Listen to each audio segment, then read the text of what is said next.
Misinformation researchers think anyone who questions the experts is stupid.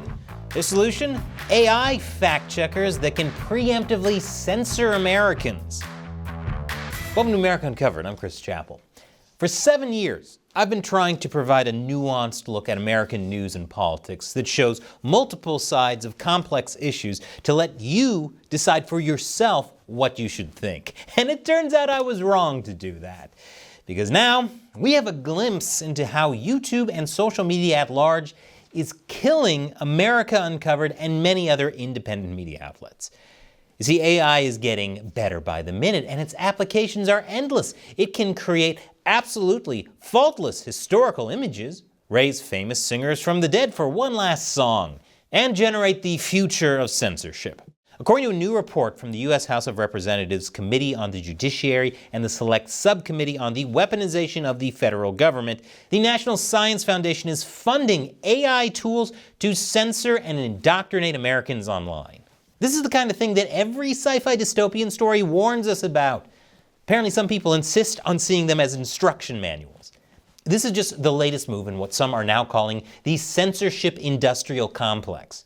I've covered in recent years how U.S. government agencies are all for tracking social media, policing what they consider disinformation or misinformation, and pressuring social media platforms like Facebook and Twitter to censor Americans by proxy. But this new report draws attention to one government agency that stands out as a key player in the censorship industrial complex, the National Science Foundation, or NSF for short. And I know I say this a lot, but it's pretty damning. The National Science Foundation is a U.S. government agency intended to keep the U.S. on the bleeding edge of scientific discovery, mainly through grants. And it's spent millions of dollars on combating misinformation. But it's been criticized for essentially enabling censorship under the guise of combating misinformation. This new report shows just how bad it is. According to the report, the purpose of these taxpayer-funded projects is to develop artificial intelligence-powered censorship and propaganda tools that can be used by governments and big tech to shape public opinion by restricting certain viewpoints or promoting others. Even Orwell never imagined an AI-powered Big Brother. The implications are staggering. To give you some context, in 2019, NSF launched a grant program seeking to solve what it called national-scale societal challenges. Each challenge has its own track, labeled Track A through Track M.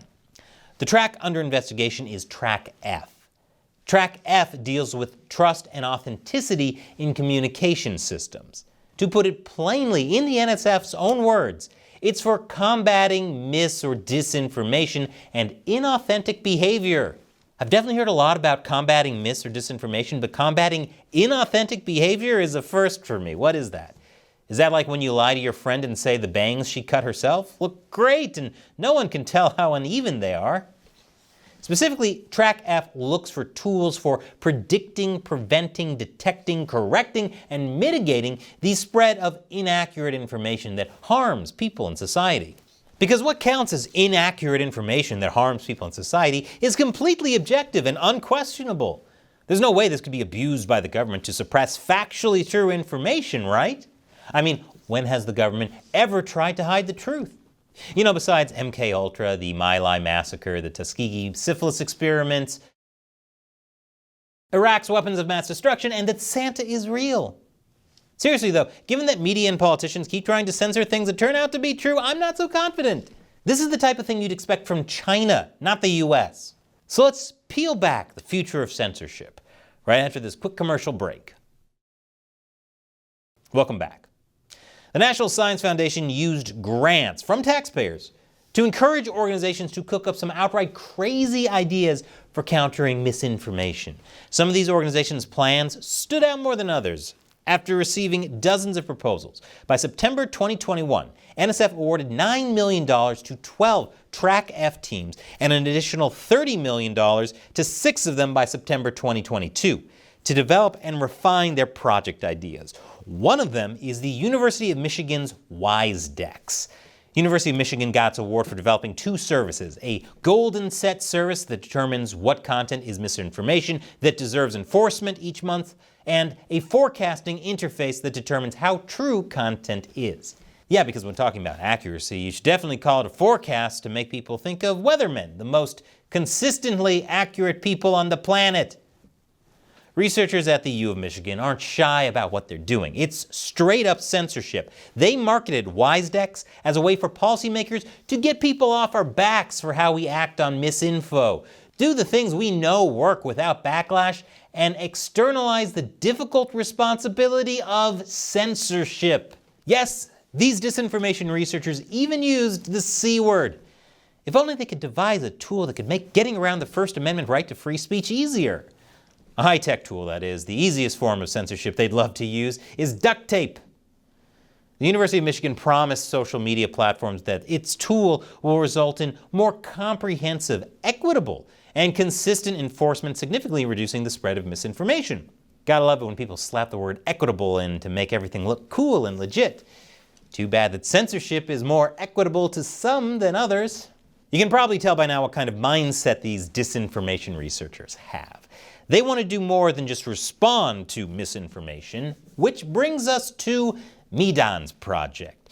It went through multiple name changes, including, I kid you not, fact-checker, academic, and community collaboration tools combating hate, abuse, and misinformation with minority-led partnerships, or FactChamp for short.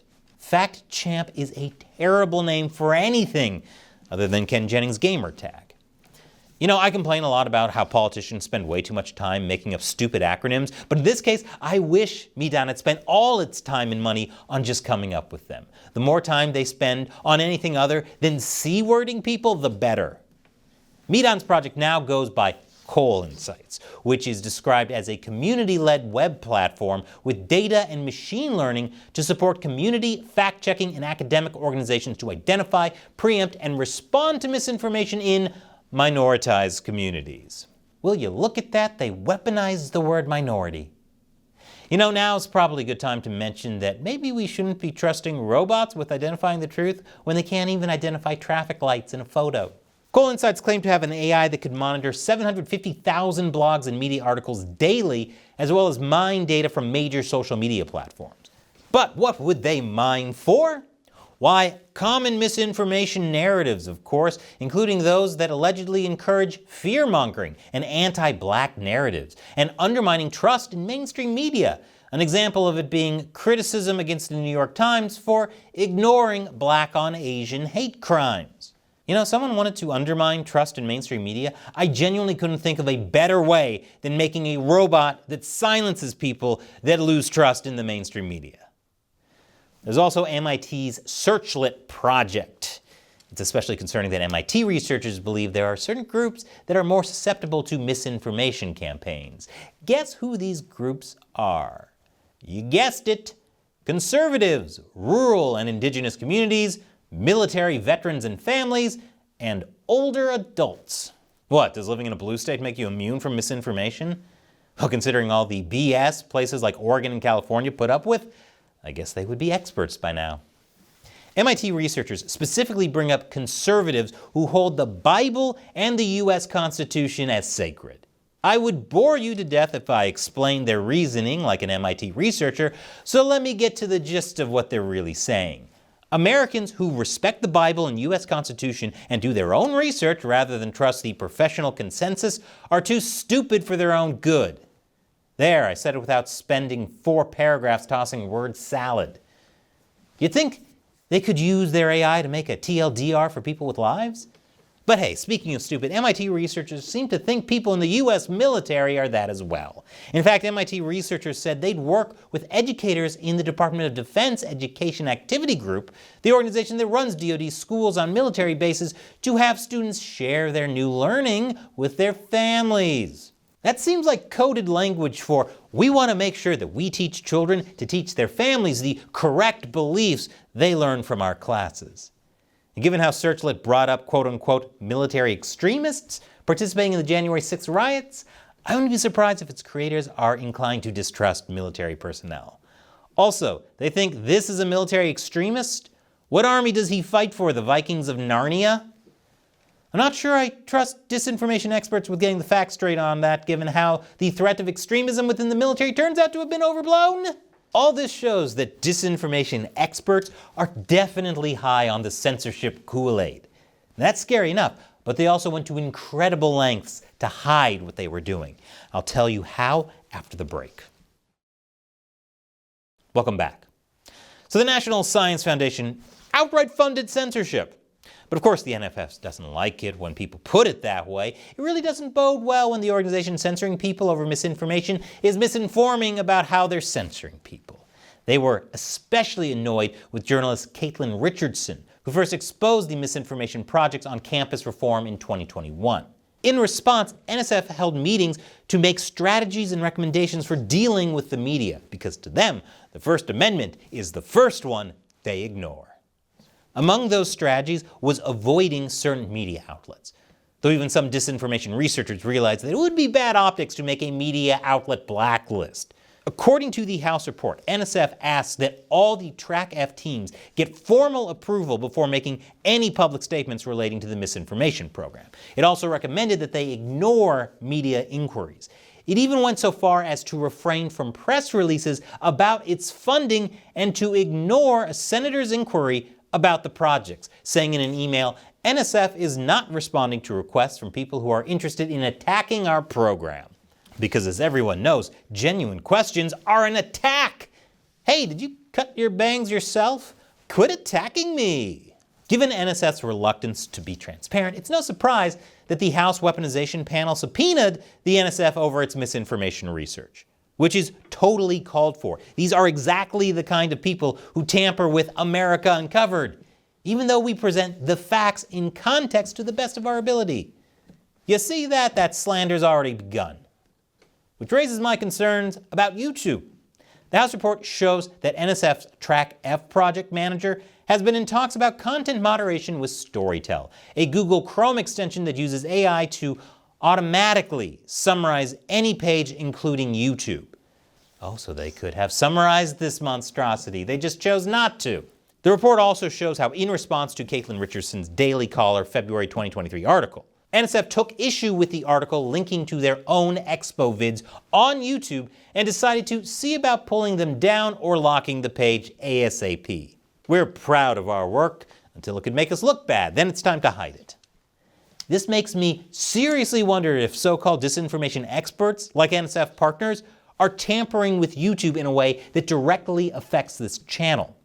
Given that this channel has definitely not been shy about covering controversial topics, I wouldn't be surprised if in a few months, every video just sounds like this. Not only is this a violation of the First Amendment, but the noise will also scare your dogs. Disinformation experts and fact checkers have given themselves the power to determine what's true and what's not and let it go to their heads. Just as an example, one Wisconsin researcher threatened a Twitter employee over a denied request to cancel a service upgrade. Absolutely not an abuse of power. The censorship industrial complex is a serious problem, and I, for one, am getting a bit scared. I'm going to go comfort myself by listening to the Beatles' AI-generated Last song. Things like this are why America Uncovered seriously needs your support.